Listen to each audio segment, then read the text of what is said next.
Hey guys, Bill Jordan here. I'm at 201-790-3368. I do candid video interviews. If you're a painter, a sculptor, or a candlestick maker, this is where you need to be. People buy from people they know. And the best way for them to know you is with my candid video interview. It resonates with them on a soul level. Once that happens, life is good for them and for you.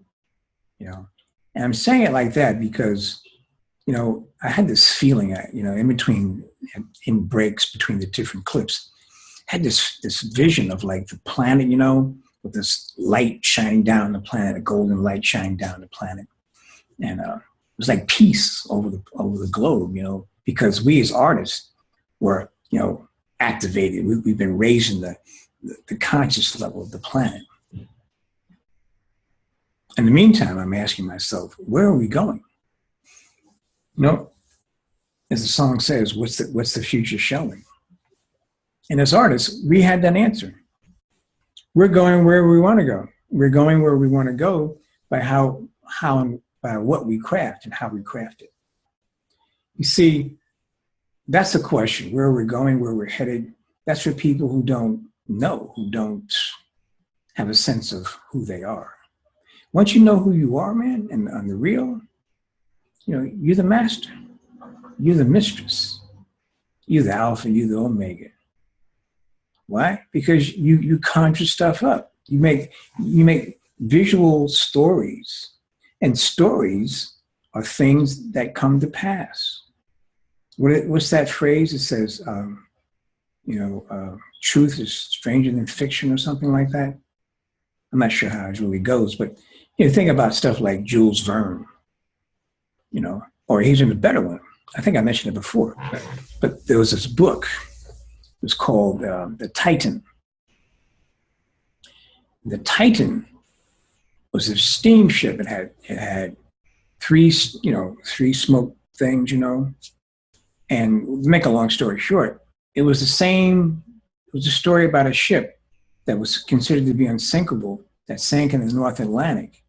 It was written 11 years before the sinking of the Titanic.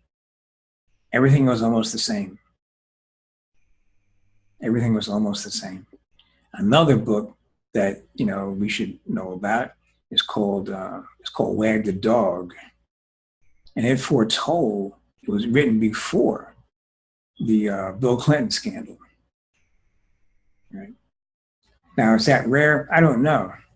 But as an artist, let's find out. I mean, why not, rather than doing just like regular bowls of fruit, why not put some intention in there that's going to in some way, change the bowls of fruit into something that's really going to be inspiring in a soul level. That's going to always be broadcasting elevated consciousness. Use the bowl of fruit as they did in the old days, with those religious paintings. Use the bowls of fruit as like a decoy, something that won't really challenge people too much physically, but psychologically, that when they see the bowl of fruit, they'll always feel uplifted. And I know that's what you say you're trying to do, but I'm trying to give you a different understanding of why that's possible, why it's necessary. So it's just not saying you do bowls of fruit or you do flowers. I do flowers because this is the way I can get into people's subconscious minds.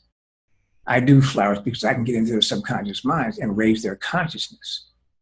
That's the story I'm looking to hear. Not, well, I used to do flowers. Aren't they pretty? Doesn't that sound kind of shallow to you? There's no reason behind it other than the fact that if you like it, that's a reason. That's juvenile. Now, I know you're not a juvenile, right? So again, it goes back to the who's and the what's. Because by saying it's a pretty thing, you do it because you like it, that's a what. But if you say, well, I do the bowls of fruit because when I do them, I'm crafting this particular energy flow that I see necessary to make a correction, in the consciousness of the planet. Now that's what I'm talking about. You see, you have the intention of not just like intentionally crafting this thing on the paper, but you have a reason for crafting it that way on the paper. You see, because on the collective unconscious level, on the emotional level, you're tied into the planet and you're feeling the planet. It needs something. It needs healing. You know, it's like a tree. Like we're like trees. Our roots go down into the earth, and then the top part we walk around. We're like the leaves and branches and things, right?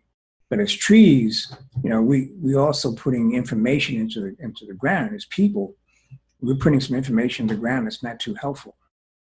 Now you can see that by the way we disrespect the soil, the land. And by doing that, we disrespect ourselves. We disrespect ourselves because we choose not to take care of business in terms of like polluted water. We rather, it's a parade of horribles. Why do we have to go through this? Because that's our task as artists. It could be a parade of horribles or a parade of glamours. We can do what we need to do. We can do what we need to do. What we need to do is raise the consciousness. Let's do it through our art. Let's find out who we are. Let's be intentional. I'm at 201-790-3368. Peace out.